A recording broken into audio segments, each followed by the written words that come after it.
it's 10 o'clock.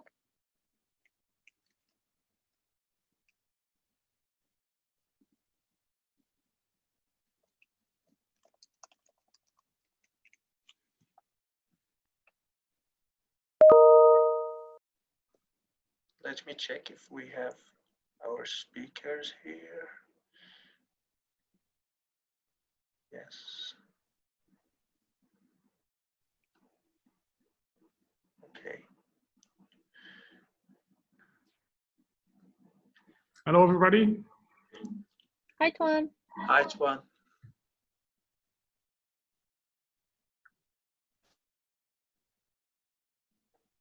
Hi, everybody.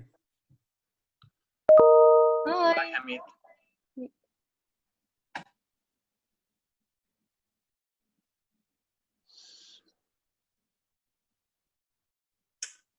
Okay. CRS indeed.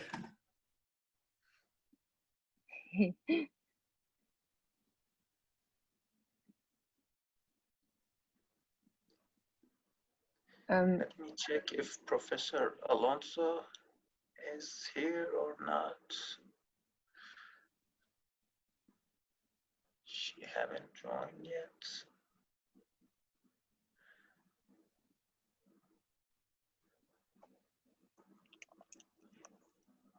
Okay.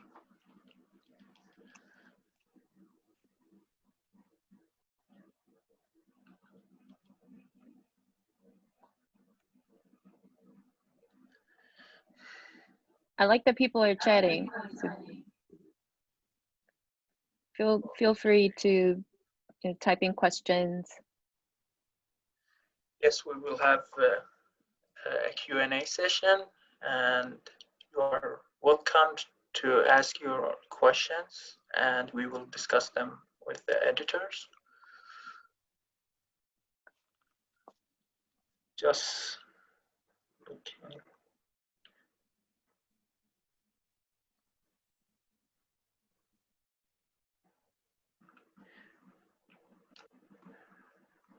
Crystal, are you there? Yep. So we could get started. We can share our sponsor's video, CureVac. We have a 90-second video of CureVac. We will play it as a start.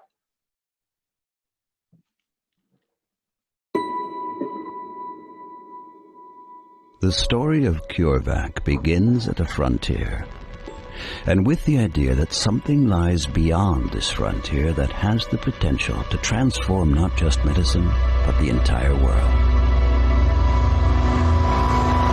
Our discovery? The building block of life, RNA, is able to deliver the body's own blueprint for health. This was long considered impossible. Just as messenger RNA is needed to convey the health-giving information to the body, there has to be a messenger, a courier, to herald the new and make the breakthrough possible. At CureVac, we see ourselves as just that, as messengers of the new. Because RNA technology will revolutionize the world. For it takes effect where everything begins, within every single one of us. New therapies will help people and defeat illnesses such as cancer, and new vaccines will provide protection from infectious diseases faster and more cost-efficiently than ever before. This will bring health and hope to people all around the globe. The revolution has begun. It wasn't us who started it. It was RNA.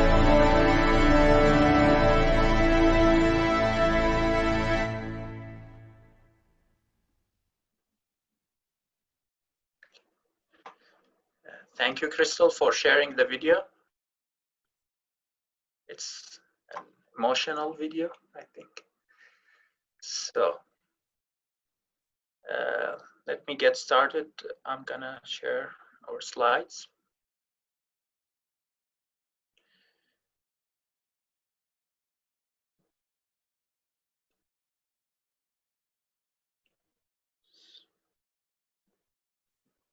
Okay, so We are a committee under the Controlled Release Society, the Young Scientist Committee. Feel free to follow us on social media, Twitter, Facebook, LinkedIn.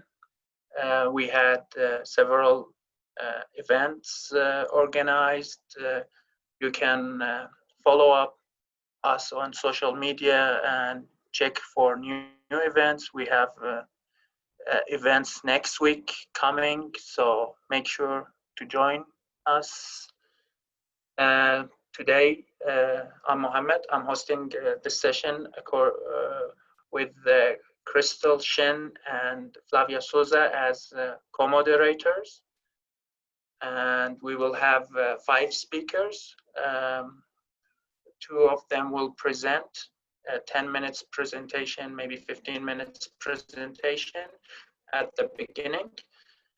And we will have a Q&A session for maybe 30 minutes with the 3 scientific editors. So our first speaker is Fernanda Uguchi from Elsevier. And she will give us a presentation.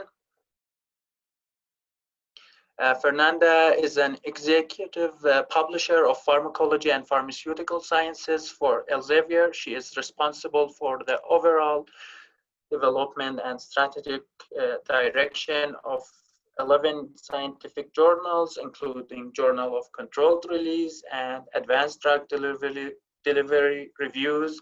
She joined Elsevier in 2010 and has occupied several positions in the company in strategy and market intelligence. We are pleased to have her. You can see my screen, right, Crystal? Okay. Our second presentation would be given by Michael Baden-Campbell from Springer Nature. He's a journal development editor for Springer Nature, where he manages a portfolio of journals related to pharmacology and pharmacy. He's the publishing editor for drug delivery, translation research.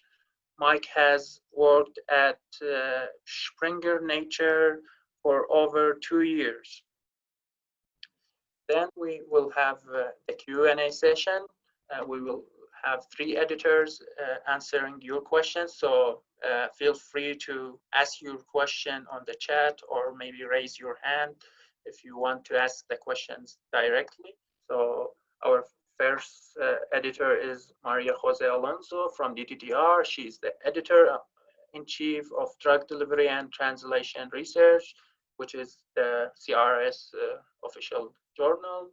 She is also a professor at the Department of Pharmacy and Pharmaceutical Technology, University of Santiago de Compostela in Spain. And we're pleased to have Professor Hamid Kandahari from ADDR. He's the editor-in-chief of Advanced Drug Delivery Reviews, and he's a professor in the departments of pharmaceutics and pharmaceutical chemistry and the Department of Biomedical Engineering, and director of Utah Center for Nanomedicine at the University of Utah, United States. We're honored to have you. And our last editor is Professor Tuan Lammers from JCR. He's an associate editor at the Journal of Controlled Release.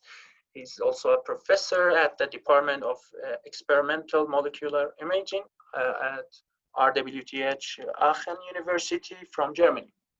And also yesterday maybe I saw the new site scores for Advanced Drug Delivery Reviews and JCR and DDTR. I think the site scores are nearly doubled compared to last year. So congrats for this achievement. And we can get started now. So ADDR is 29.3 and JCR is 14.4 and DDTR 14.9. So almost double for each journal. Mohammed, one comment. These are not the impact factors, right? These are site scores. Yes, these are side scores. Impact factor, I don't think they are already out. We'll be somewhere soon. They'll Yes. be out later next week. Thanks. Okay, great. So Fernanda, do you want to start? But Crystal, are you recording? Okay, so feel free to start, Fernanda. Thank you, Mohammed, for the kind introduction and invitation. It's great to see so many people, especially with virtual conferences like that. So I'll try to summarize in the next minutes, in the next 10 minutes, and try to explain how to get published in the Journal of Control Release, this perspective of publisher. But luckily we have here Tuan to explain a little bit more from the perspective of the editor. But before we start that, let's talk a little bit why we want to publish in a journal, right? Why do you want to publish in a scientific journal at all? Not only JCR, but all the different journals. So as an author, you might have your own reasons for doing that, right? You might want to get your graduation, you might want to promote yourself from your PhD, to get your next position, research, to go for your next research grant, to find your next network cooperation. Those are all valid reasons, and they are your reasons. And yet, the editors, the reviewers, in the scientific community, they don't take into considerations your reasons into publishing a new article in a journal. They look into is what's really this paper helping the other researchers in the field. Does this paper uncover any information, any new technique, any new concept? This is really what's driving them, and it's really what they are constantly thinking when they are looking to your paper. So then I will talk a little bit about the purpose of the Journal of Control Release. So the reason why do we exist? In the field of drug delivery, many innovations have been achieved and helping patients deal with diseases more effectively. And JCR is really proud to be serving the community by providing a forum for scientists to present and discuss their findings.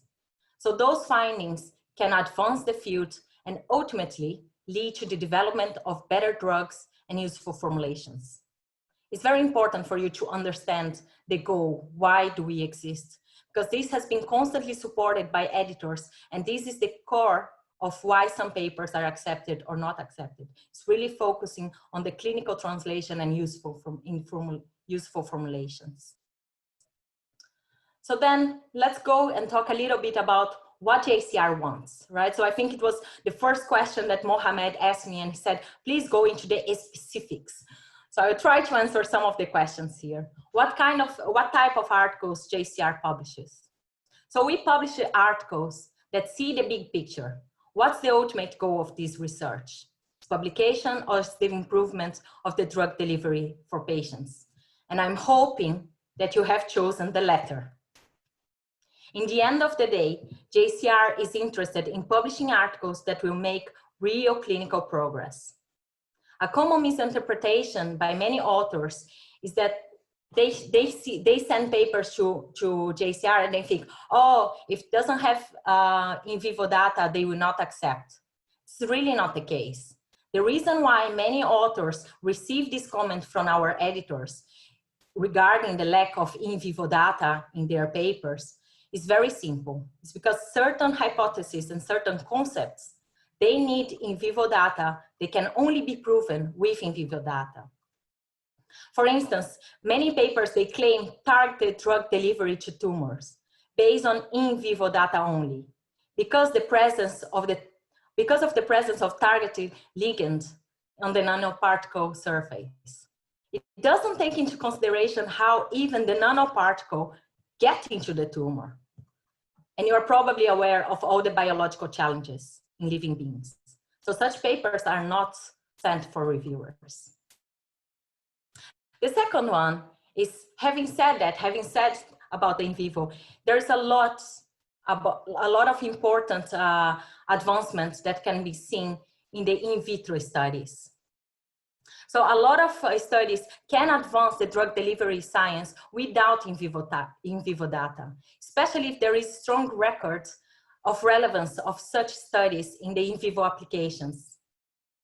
Like a lot of the drugs and the new drug candidates are poorly water soluble. So any innovative approach that can meaningfully increase the solubility of poorly soluble drugs in the body, in vitro data may suffice.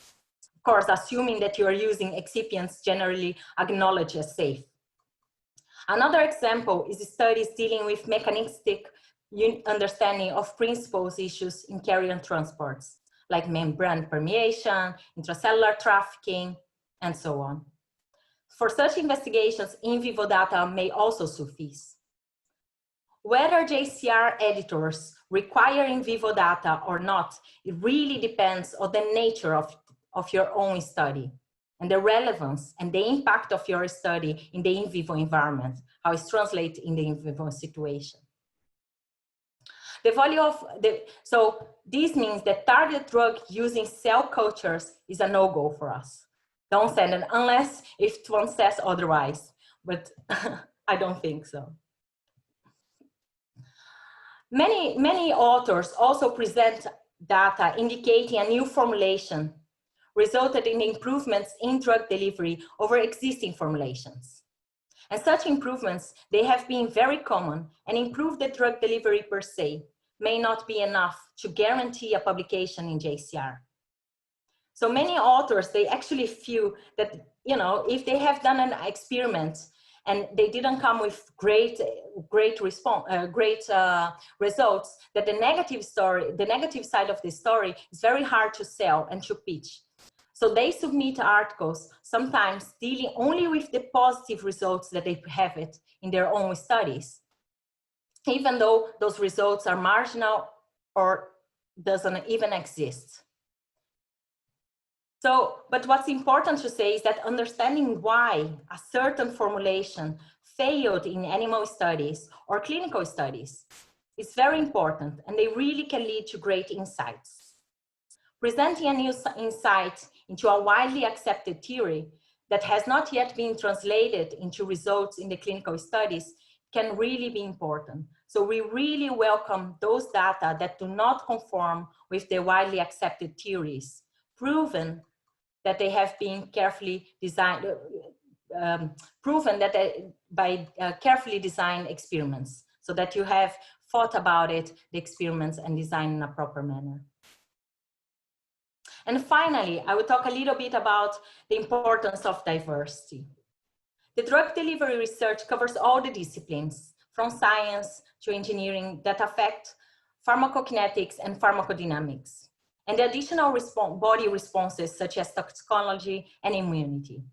The progress in our field really depends about testing various ideas and learning from them. I think many trials and errors help us to identify what are the really best formulations, and gradually we are moving the body of knowledge forward.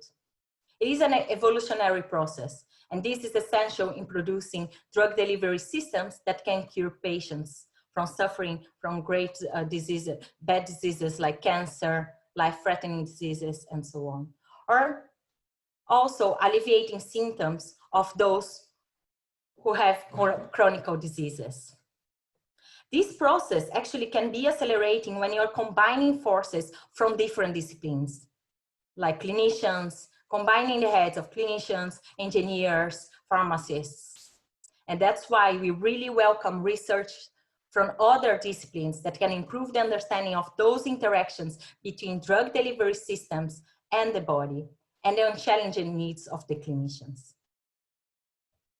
So then I will talk a little bit about scientific writing, and kudos to Keenan for both slides. So scientific writing is still writing. It's all about telling a story, telling your work story. And you're telling the story for people that have great understanding in the field, like the peers here today, but also people who don't, like your grandparents, your kids, your partners who don't work in the field. And the ability to be able to explain what you do and the relevance of what you do is very important. It's a skill that you must develop. And believe me, it's very hard. This is the only way that you can be able to connect all the different disciplines, clinicians, engineers, policymakers, to actually achieve a common goal. And yet, even though it's very hard, with persistence and experience, it gets much better. So the editor's pledge here with JCR, as long as the manuscripts describes a study that provides a new insight into the drug delivery, we will make every effort to publish it.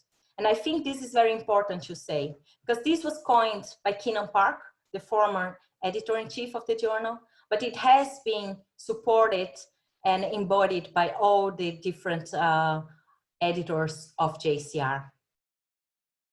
And they serve, the JCR editors, they give their best to serve this work, to serve and to work with authors to reach this common goal.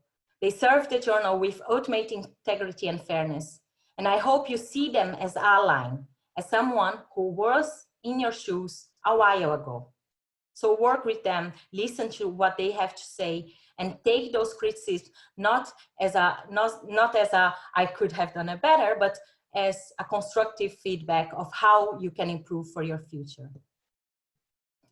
Then Mohamed asked me to talk a little bit about the JCR editorial, the changes in the JCR editorial team. Last year, Keenan Park announced that he wished to step down as the editor-in-chief position in 2020. He realized that for the JCR to remain the forefront of the community, the journal should evolve as the community is evolving. So then he helped me forge a new editorial structure together with Christine Allen as the editor-in-chief and Stefan de Mested and Yu Kyung-oh as the deputy editors-in-chief. Together with all the other editors, they are bringing the JCR to the next level of research. It's worthwhile to mention that in the past 12 months, we also appointed several other new editors, like Professor Shun Sun, Qing Juanzhong, Yun Yeo, and more recently, we also brought Professor Randy Mirsney, Honggang Kui, and Joe Oking. What you will see is that a lot of them, they do have different backgrounds from engineering, immunology, and so on. So this is what we are trying to embody, you know, to bring together and to make JCR a more inclusive representation of the community we serve and the researchers and the areas and the regions. So for my last slides, I would like to say a little bit about our research center. There is much more that goes into really the details. So I didn't cover here that much on the structure of the article because I think it's what Michael will talk a little bit about the letters and the specifics. But in the Research Academy, you will be able to see all the different steps of research preparation, writing your research, the publication process, how to promote your research, research integrity, and so on. So feel free to use it, those resource center is very, very useful and it's very comprehensive. And of course, follow us in Twitter and WeChat account. And this is for JCR, but for ADDR, we also have a Twitter account. Thank you.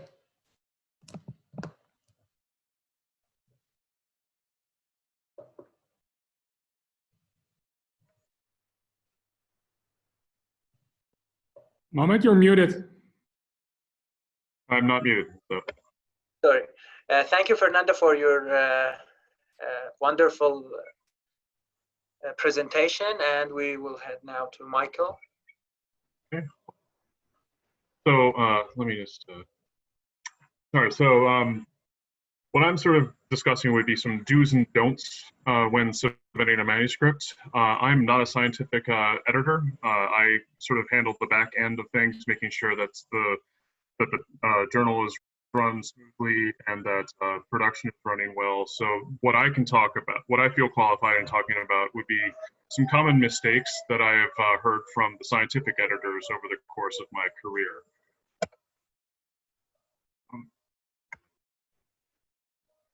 Let me just move this out of the way. So Mohammed introduced me earlier. So I'm a journal development editor with Springer Nature. I've been with them for 2 years. Currently, I work on DDTR with Dr. Alonso. And in addition to that journal, I do handle a portfolio of pharmacology journals. Prior to being with Springer Nature, I was a production manager at the American Institute of Aeronautics and Astronautics, which is sort of the equivalent to the Society for Aerospace Engineers. And prior to that, I was a peer review manager at PNAS. So the first stage would basically be to making sure that the journal you're selecting is correct and is the right journal. So if you fail to select the right journal in the first place, you're probably going to have your article be rejected right away. So always make sure you check the aims and scope. Make sure that like what you're talking about is something that they have signaled that they're interested in publishing. You can always find the aims and scope clearly labeled from the homepage. Another method would also just be, to make sure that do a PubMed search and see to make sure that like that journal is showing up as listed on that on the subject that your paper is about. You can also take a look at what you're citing, because that would be a good clue as to which journals you should be looking at. So if your work fits, then you should submit. If not, you should keep on looking, because I assume you don't want to have your manuscript rejected. So another thing that I've always heard is, and heard complaints about from editors, is to make sure that you include a cover letter and that it's good.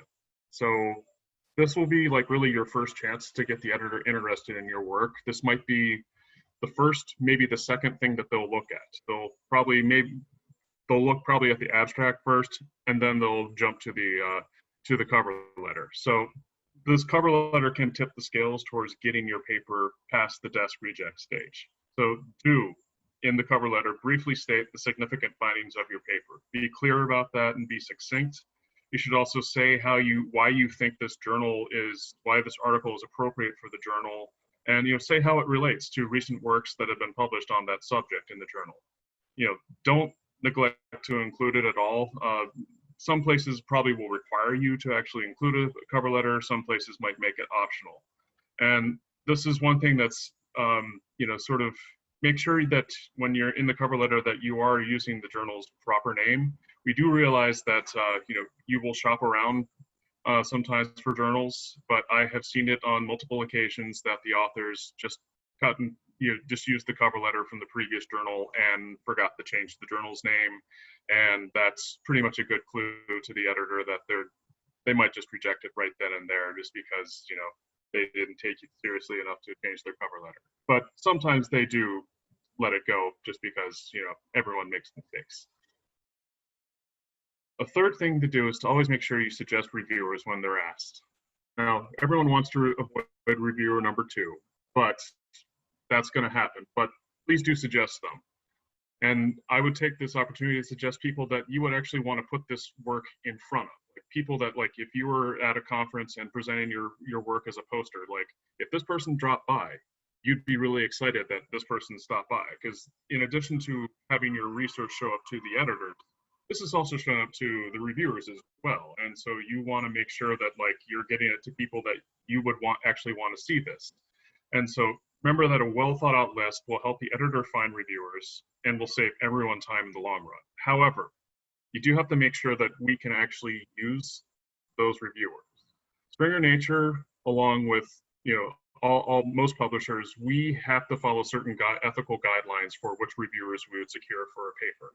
So we cannot use reviewers that are at the same institution as any of the authors or were recently at the same institution as one of those authors. The time frame can vary from 3 to 5 years. It's sort of varies from publisher to publisher. Also, they should not have been recent collaborators with any of the authors on the paper. Again, it's like a 3 to 5 year window. And then the other thing to bear in mind is that we cannot have 2 reviewers be at the same institution as each other. So make sure that you have a wide breadth of who you're suggesting to review the paper. And finally, this doesn't have anything to do with your current submission, but please do be willing to serve as a reviewer. This will have not necessarily any impact on your current manuscript, but it does make sure that everyone's work gets through as fast as possible, everybody else. And thank you if you have been serving as reviewers for DDTR and any other scientific journal. One last thing to bear in mind is to always check submission requirements. They're going to vary from journal to journal. You can always find these detailed information on the information for authors, which will be probably somewhere like in the how to submit. It'll be clearly labeled. So look to make sure what manuscript files we're asking for. We'll probably be very loose on the first go around, so we won't necessarily require you provide a source files because we're going to get more stringent on a revision, because then if you're being revised, you're one step closer to possibly being accepted. And then we want your source files so we can start production right away. So just make sure that in the final end that the file types are supported by the journal. Make sure that figure files are at the correct resolution so that we don't have to go back and forth with you. If there's any ethical or author contribution statements that are required, make sure that they're there. We cannot move forward with that. If there's any human research involved, we need the proper certification from that ethical governing body that you had to apply to do that experiment. You should also make sure that all authors meet some of the requirements for authorship. Those should be clearly listed on the publisher's page. You should also make sure that no one's left. It would be a shame to later on have to add an author to the journal if it gets, to the article if it gets published later. Also, make sure to pay attention for items that are unique to the journal.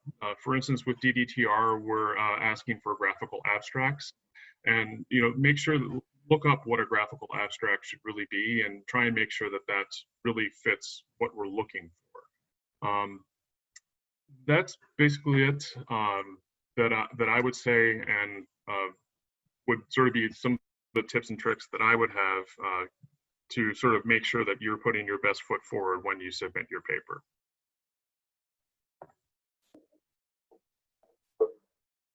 Okay. Thank you, Michael, for your nice input and great presentation. Can you stop the screen sharing?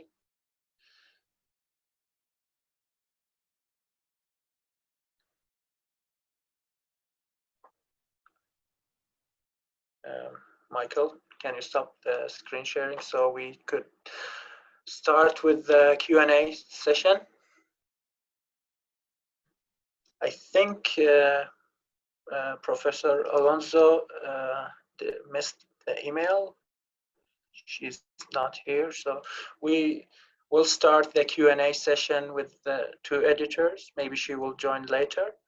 So I want to start the first question, but I really encourage the audience to ask their own questions in the chat, or maybe raise your hands. So my first question is going to be addressed to Professor Kandahari and Professor Lammers. So I want to ask about the novelty of a paper. How do you assess the novelty of a paper? Do you look for a paper that would attract attention, citation, or would you look for a paper that have good findings, but maybe in a small subfield? What's your insight on that? Go ahead. No, go ahead. Go ahead.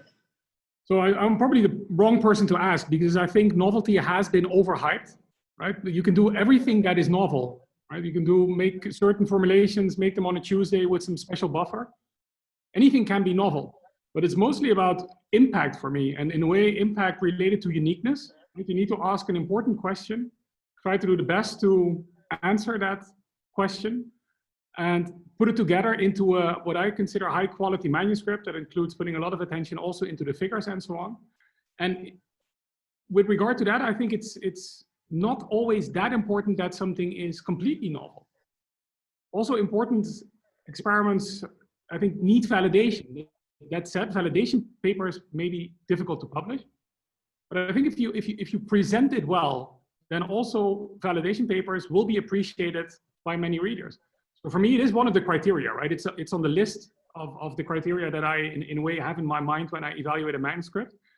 For me, personally, for JCR, it's not so important as, for instance, for the advanced materials journals or for the ACS journals, where the very first thing that you click is novelty.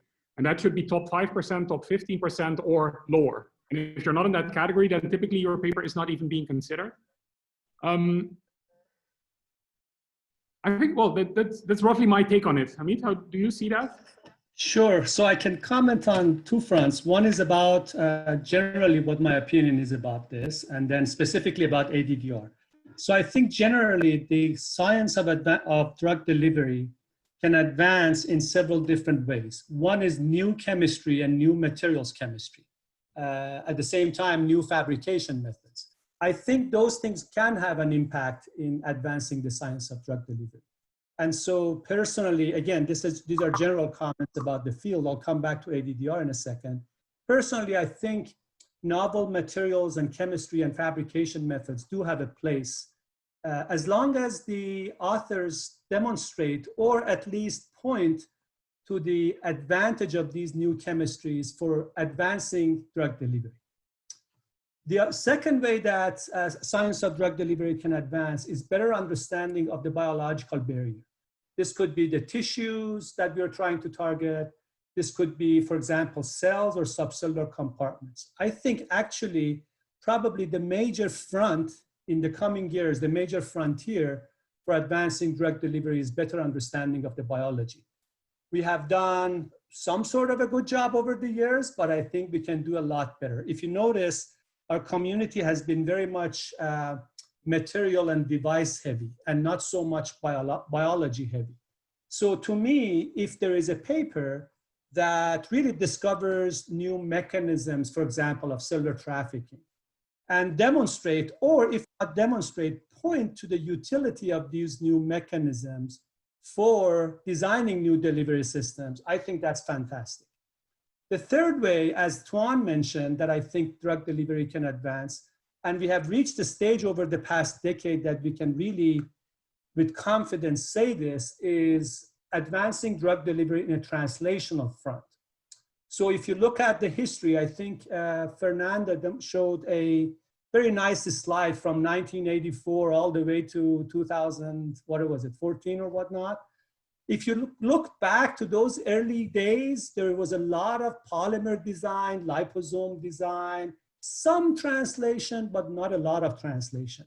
Nowadays, to me at least, what would be novel is trying to use those tools that have been developed over the years for trying to treat other diseases. Everybody is trying to treat cancer. Let's think about other things like such as arthritis, such as other inflammatory conditions, many, many others. So let me summarize my opinion about that. And it's perfectly okay. Opinions can be slightly different, and I think that's what moves science forward. In my view, not only impact is important, but curiosity in science is very important. If you look at some of the pioneers in drug delivery who have done a lot of work, they really started out of curiosity. What if we attach this drug to a polymer and let's see what happens in the lysosomal compartment or whatever. This is back in the 80s and 70s and so forth. So I think impact is extremely important, but I think novelty is important as long as we kind of discuss it in the paper and preferably demonstrate that this is relevant to drug delivery. This is what I think is going to move drug delivery forward. As far as ADDR concerned, of course, advanced drug delivery reviews, that's a very different type of journal for several reasons. A, it's a review journal. So by the time things are novel 5 years ago, people come and review it. So it can't by per se have the most novel stuff. So secondly, ADDR, it's by invitation only. So we have theme issues. And so we kind of pre-screen a lot of stuff. Having said that, whenever I receive a proposal for either a theme issue or a single review article, because once a year we publish an issue, it's called Editor's Collection, that we incorporate single review articles. So what I look for is A, I look back and see whether this topic has been reviewed over the past 5 years or not. Second, as Tuan mentioned, I look at it and see whether, quote unquote, there is an element of novelty and impact in the sense that, okay, so we have had many, many reviews over the years about nanocarriers for cancer therapy. If somebody sends me an email, I have another review for nanocarriers for cancer therapy, I quickly reply and say, sorry, this has been reviewed. But if it's a unique niche or a very comprehensive review of translational impact of nanocarriers for cancer therapy, etc. So I look at the novelty in the reviews in the sense that, are they addressing new issues that haven't been addressed in the past with ADDR? I hope I've addressed your question. Thank you very much for your great answer, and Professor Lammers. We have a question from the audience. The question says, one bottleneck of review process in general is the long time taken to get back to the authors with the comments. How can that be improved in ADDR or JCR? Yeah, that's a good question, and I'm gonna field that maybe to Fernanda. This is actually a huge issue. Just last week, we had a conference call among the editors, and the review process is taking longer and longer. And I'll let Fernanda talk about that. She knows the details. So it is true, and one of the reasons is the increasing volume of submissions we are receiving. So what we are trying to do is to increase reminders, of course, but more importantly, we are trying to increase the pool of reviewers. So to help editors to find the reviewers quicker. Because sometimes, and I can give you the worst case scenarios, they go to 16 reviewers to actually find someone. And the reason is because now the articles that are being published, they are so multidisciplinary that if sometimes you are the edge between engineering and pharmacy. So who actually do you go to ask for review this paper? And that's very hard. So we in Elsevier, we are creating tools. There is a tool called Reviewer Finder that looks into the paper and then suggests potential reviewers to editors. And this is being featured in our new editorial system. This is a way that we are using machine learning and artificial intelligence to actually build up on our suggestions of reviewers for the editors. Thank you very much, Fernanda. Tuan, do you have anything to add about the review process? No, not for now. So sorry, I was out for 2 minutes because I called Maria Alonso. She will join. It's a holiday in Spain, or I hope she will join. So I missed the question, I think. I'm sorry for that. It's okay. We have another question from Leila. What are the pitfalls of review process in your eyes? Who wants to take this? It's a difficult one. Yeah, maybe I can talk about this a little bit. That's a great question, actually. There are many pitfalls in the review process. Number one, unfortunately in the review process, and that's true not only with manuscript reviews, but also grant reviews, is that the people who are the most expert are also the busiest people. So you try to invite the leaders in the field, and it doesn't take 2 seconds to get a rejection that they can't review because they're busy, or they just don't reply at all. So that's one major pitfall. So what I think would help in that area is that some of these leaders in the field, and many of them do that, is that they really recommend more junior people that are very qualified, and this really helps the editor.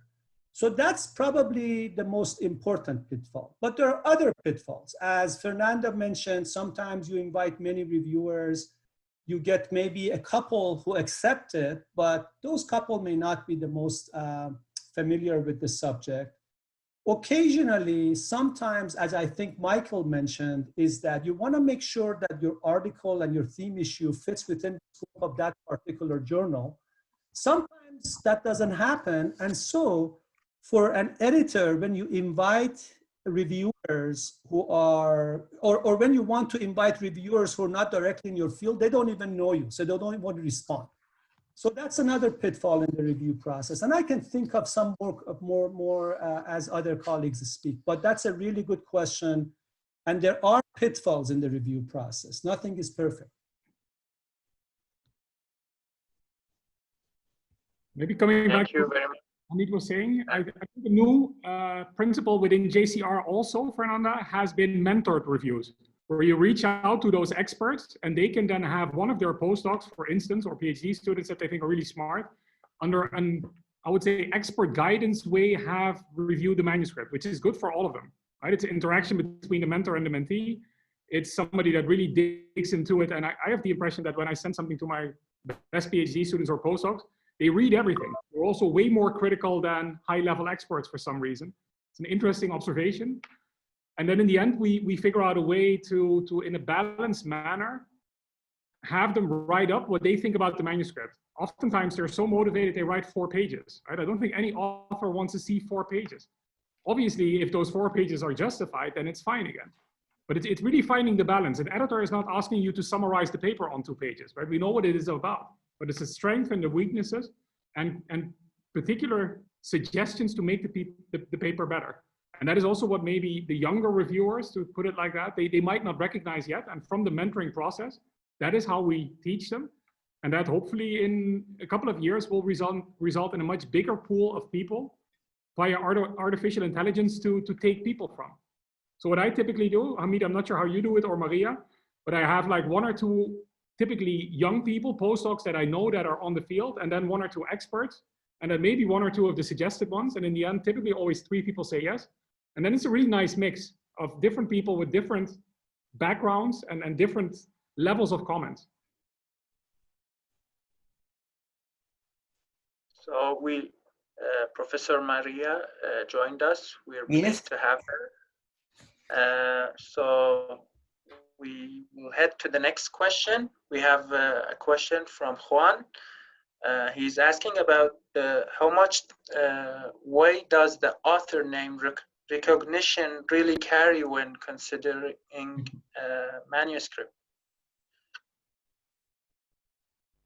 Maria, you want to start? Yes. I want to apologize because somehow the email with the connection didn't get to my eyes, and I was not even this meeting in my agenda. I didn't have it, and it's a holiday in Spain today.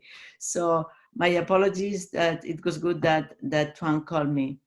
So anyway, I was listening to Tuan and also Hamid answers, and it is quite probable that we are all in the same page.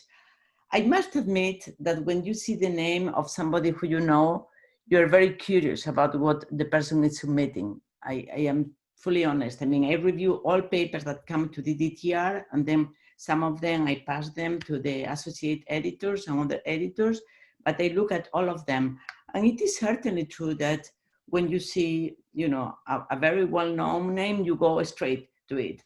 But I don't know about others, but in my case, you know, if it is a paper from somebody very well-known, I guess I am even more demanding in the sense that I expect a lot from that paper. So I make sure that this paper has been evaluated by 3 or 4 people, very top level. And normally it is easier. That is something that is fully true. It is easier to find reviewers for a paper that is authored by very well-known people, but than from papers from people, you know, in DDTR we receive many papers from Asia and developing countries, and it is kind of difficult to find reviewers for people who nobody knows. This is a problem. And when I have a paper with somebody's name where everybody knows this person, I mean, everybody wants to review this paper. So I would say that they are even more reviewed than others. So in that sense, I feel quite comfortable in the sense things have been done until now. So that's all I can tell you. I mean, more attention, yes, for sure, from the beginning, but more reviewing process, probably, yes. And I could see that people do not always, even if the paper is acceptably good, people are sometimes very critical because you expect a lot from that name. So I wouldn't say that is a big problem. There's a following up to the same question. So asking about how to remove the bias from the process. Well, We there is a have suggestion or a question stating that we could do blinded reviews, right? Where you try to, in a way, do not show the author names to the reviewers. I know journals like Radiology do that. In the end, you always figure out who it is, right? Only in the very few cases. And I think people that approach it smartly, that have, let's say, a big name, they would just in a smart way refer to some of their own papers, and then you can easily find out. So it's a difficult process to regulate. It would make things more fair, but I think those names become big names because they write good papers, right? So in the end, it doesn't really matter too much, in my opinion. And for me, it's fine. Whether we should do opening of reviewers' names, there I'm not sure. Some of the frontiers, they publish the reviewers' names. Some of the nature journals, they now give you the option to have your name at the end, right? And I have the feeling some people who consider that a nature paper themselves, but I find that strange. I think if I give comments, I don't want to have people to necessarily know that it's me, right? In some cases, you can make that very clear. Many people, I think, ask to cite some of their work, and then it's pretty easy to figure out who it is. So I think we should just do our best to do it, especially we as the editors, to do it in a manner as balanced as possible. If Bob Langer sends us a really bad paper, we're probably returning it with a nice statement saying that, yeah, well, I have to think about that statement. I'm not going to read it out now. Amit, anything from you? Absolutely. I second what both editor colleagues mentioned. In fact, this is also an advertisement, but it relates to the question. This year, we're putting out an issue, 2 issues back to back, called ADDR 2020. And these issues have basically 34, 35 really leaders in drug delivery. And I'm taking responsibility to send those for reviews. And exactly as Maria said, I sent those articles to 4 or 5 reviewers of the same level of people who have in terms of expertise and experience. And you would be surprised. I wouldn't be surprised if Tuan or Maria have had rejected papers. I definitely have had rejected papers. So I think name is there, you're right.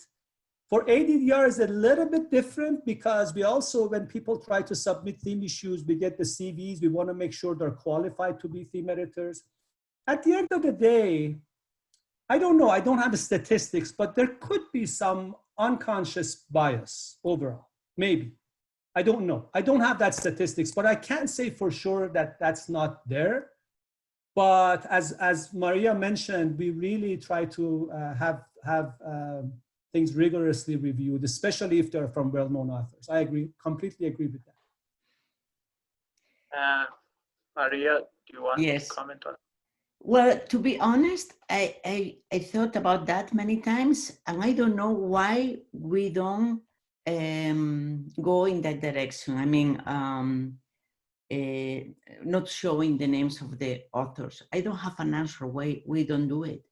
But I also agree that it is not that difficult to find out, and that most probably they will not change anything, or not significantly. I do not expect a change by not knowing who are the authors. But I was wondering why we don't do blind submission. I mean, can I make a comment on that, on a wider perspective? So Elsevier has more than 2,000 journals, right? And we do have pilots on having double reviewed, peer review, blind double peer review, reviewers' names disclosed in if the reviewers agreed. And few comments I got it, and I think the question is more on the field by field basis. So depending on the fields, there is a big interest on that, on having the bias or on having a double blind peer review process.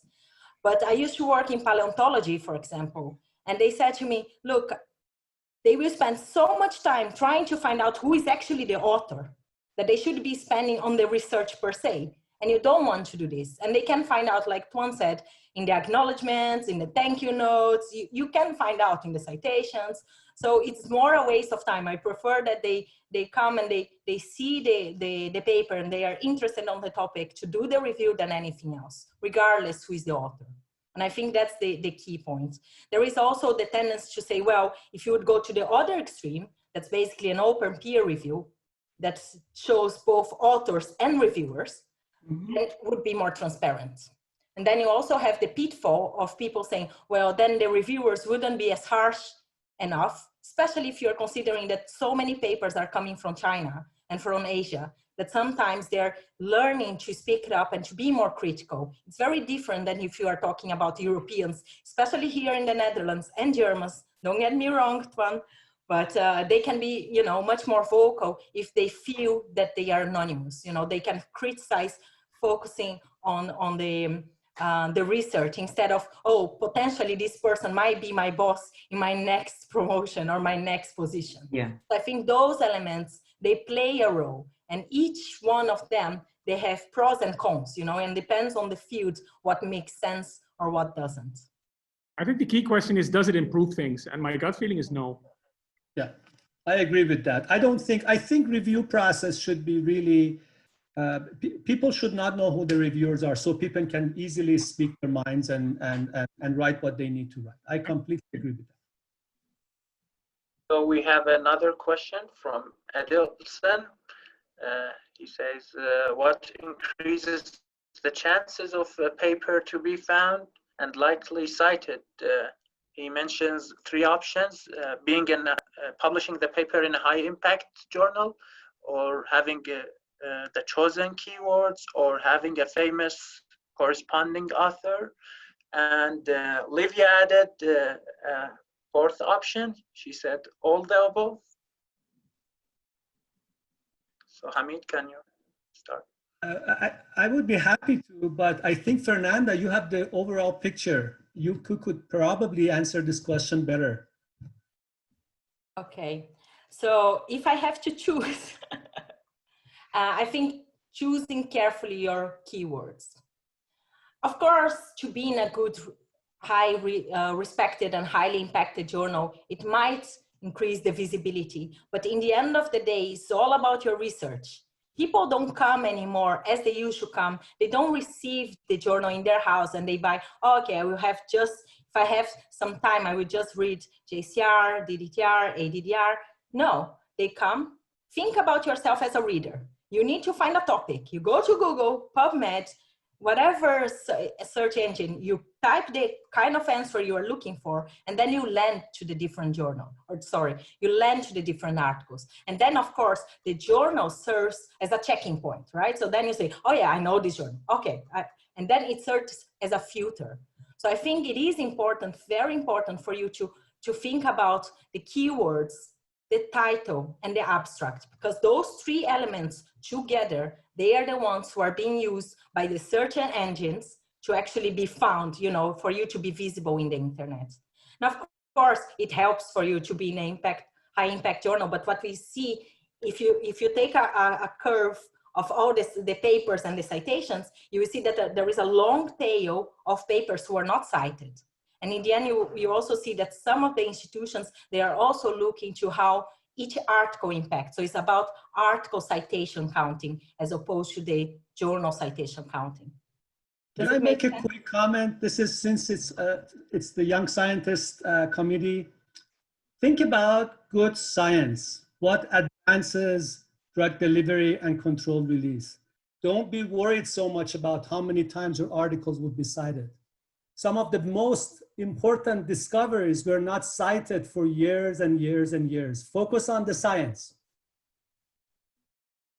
I'd like to add something. So what I think, it is partially said by Fernanda, I think the title is very important. If you do good science, it may well be that with the wrong title, people are just not finding your paper, right? Obviously you have backups like keywords, but I think, and I see that myself, and I honestly admit I did that myself as well, and probably still do it. Sometimes you're writing about something that is not your core topic, so you do not know by head which references you want to cite. So you go to Google Scholar or to an Elsevier or a Springer search engine, you put a couple of keywords, and then you take what is popping up, where what I want to reference is actually captured in the title. If I'm writing a paper about PLGA, an overview, and I find a title, use of PLGA for this and this disease, and that is a disease I'm writing about, that makes a difference, right? And I guess a common feature of highly cited papers is definitely, Hamid's fully correct, good science, but it's also traceability, findability, which goes via keywords, but also via the title. So spend time thinking about a good title. Yes, if I may add something. Yes, I agree with Tuan. It is obviously true that you have to take into account that you want to publish good science and that's it. But for example, in my case, I do have lots of citations in articles that I published in my early years in not very high impact factor journals, and still, hundreds and hundreds of citations. So, but I do think that especially nowadays that we have so many papers that come to our eyes, the keywords and the title are just very, very important. And honestly, I believe that, communication tools are going to play a role also. I mean, I could just see in my journal in DDTR, some of the articles that I have had, thousands of accesses is also because the authors make a lot of effort to disseminate. So in that regard, the name of the authors also counts, and also the efforts you make in the dissemination. I can see this is counting now, whether it is good or not, whether, I guess you go there, you have access to the article, and maybe you don't refer it if you don't like it, but at least you have a look at it, which is the first step for citing a paper. So there are a number of factors influencing, and I think all the factors you mentioned are totally right in a sense, but choose the right title. As Tom said, this is critical. The keywords, the right title, maybe. Okay, thank you for your input. I think we have time for one last question. I want to ask about similarity checks. How do you interpret similarity checks? What is an acceptable percentage? For ADDR, maybe I can mention, we run every single article for similarity check. And actually it's sent directly to me as well as other editors. And what we do, we have actually a very steep threshold. Very rarely, if there are 1% from each source, it's fine. If it's more than that, then we look at to see whether there are entire paragraphs or there's just some sentence in methods or references or whatnot. But in ADDR, generally anything above 1% from a source, we take a very critical look at it. And then we send it back to the author for revision before we actually send it to reviewers. Mm-hmm. Well, it's quite the same in the DTR. Actually, I get a report from Springer telling me exactly where the copy sentences are. So it's not a number, it is where the copy is, because in some cases you have whole paragraphs, in other cases you have a few lines. So I do see exactly where the copy is, and depending where the copy is and the amount of text copy, I make the decision before sending to reviewers. Mohamed, I would like to suggest that we take Laila's question as the last question, because I find it a really interesting one myself as well. So I just saw it, yes. I'm going to also have Michael's and Fernanda's view on that. Oh, I didn't mean quantity, I just meant the whole process, right? So can we keep up with the current model of academic publishing? Many people go to bioarchives or MetArchives or archives, the classical physical one. Many people say it's much better to put a PDF online and have other people comment on that. Whether that's a good model in general, I don't know. I'm actually pretty okay with the current model, but I hear a lot of people criticizing that this model cannot hold up for much longer. But I'd be interested to hear what people think about that.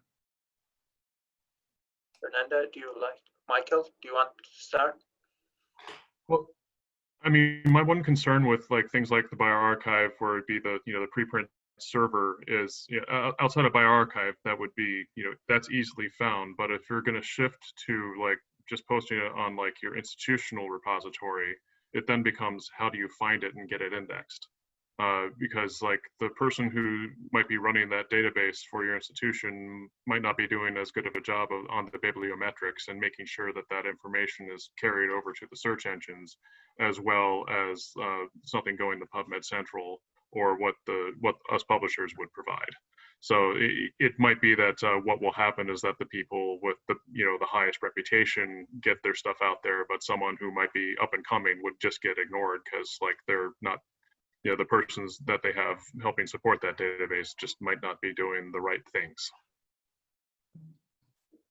Yeah, I would agree with the comment of Michael. And what I would add is that the countries per se are changing, right? So China, and we particularly pay attention a lot to China, US, and Europe as a bloc, because they are the most prolific countries in terms of publications, especially in China.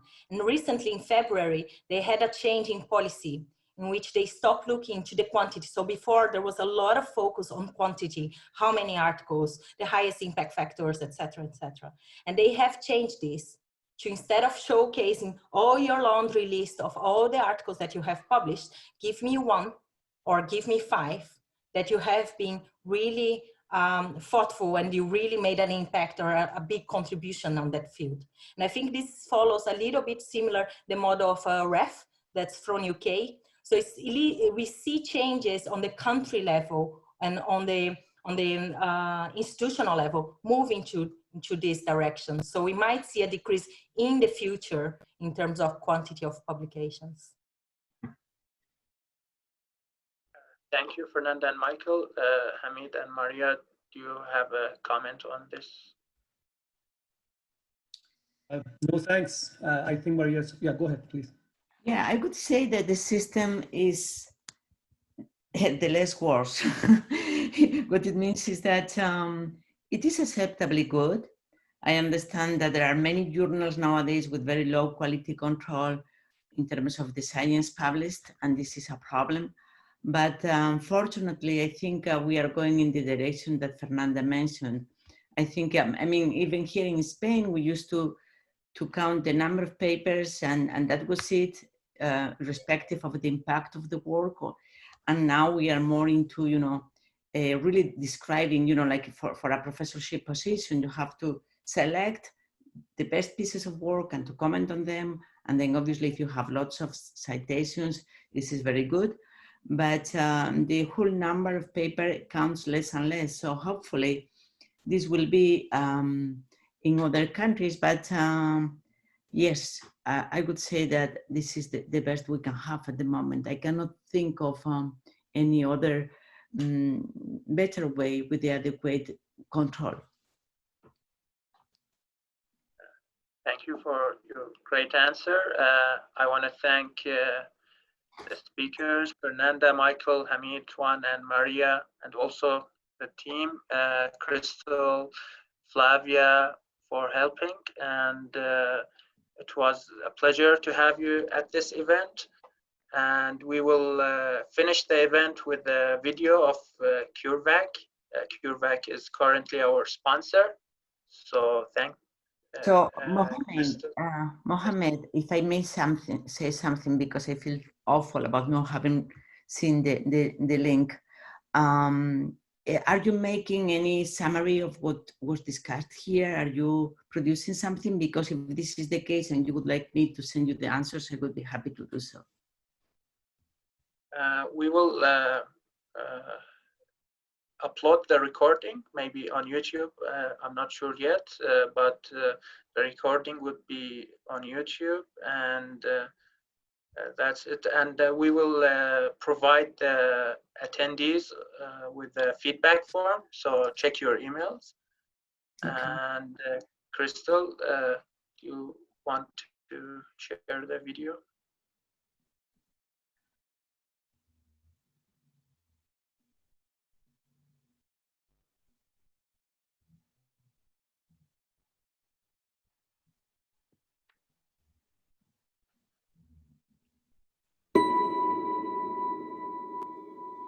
The story of CureVac begins at a frontier, and with the idea that something lies beyond this frontier that has the potential to transform not just medicine, but the entire world.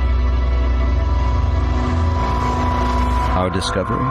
The building block of life, RNA, is able to deliver the body's own blueprint for health. This was long considered impossible. Just as messenger RNA is needed to convey the health-giving information to the body, there has to be a messenger, a courier, to herald the new and make the breakthrough possible.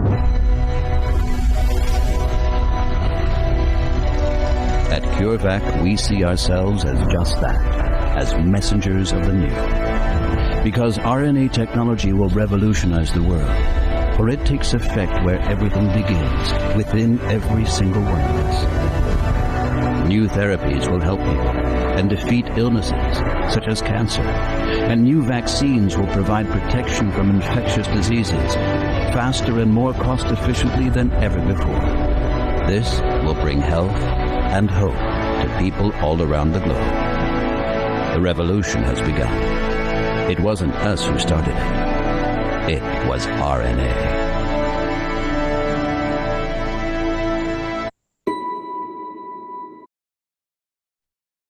Thank you, everyone.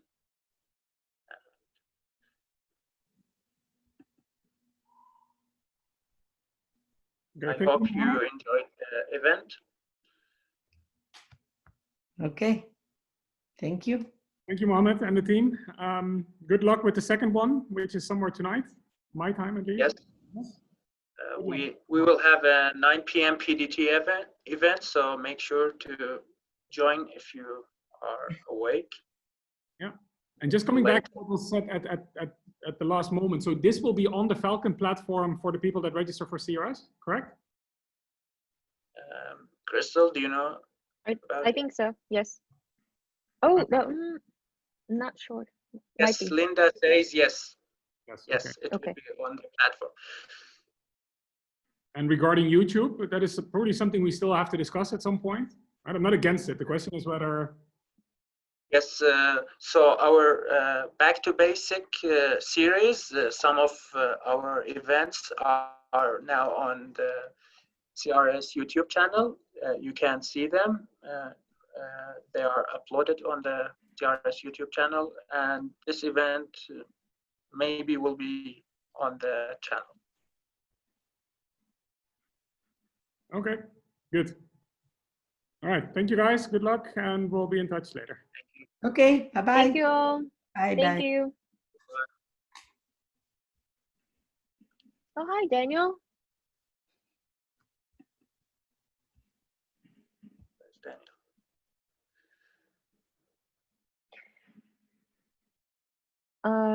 All right, I think Flavia, you recorded the whole thing. Yes, yes. Awesome. I only recorded with Fernandez and Michael's presentation. So this is what we're going to play, right? For the afternoon or evening session. Okay.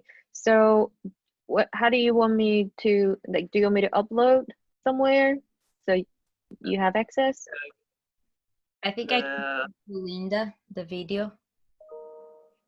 You have a video editor, or? Yeah, just for Fernanda and Michael's presentation.